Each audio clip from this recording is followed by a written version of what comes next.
සුබ දවසක් යාළුවෝ හැමෝටම. ඔන්න අපි අද ගෙනාව පේන පැලයක් හිටවන ආකාරය. ඉස්සරෝම හිස් භාජනයක් අරගෙන ඒකට කර 10ක් මතු පිටපස් කොම්පෝස්ට් පොල්ලෙලි එකතු කරගන්න ඕනේ. ඒකල භාජනයේ මුලටම පොල්ලෙලි පුරව ගන්න ඕනේ. ඉන්න අනතුරුව කර 10ක් කොම්පෝස්ට් මතු පිටපස් ටික එකතු කරගෙන පේර පැලේ තියලා බලනවා හරියද. මෙන්න මේ ආකාරයට පේර පැලේ අනිත් පැත්ත හරවලා හිමීට පොලිතින් කවරේ ඉවත් කරගන්න.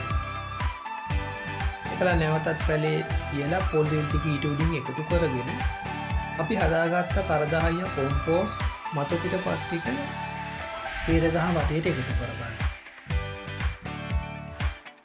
අපේ වැඩේ ඉවරයි. සුබ දවසක් හැමෝටම.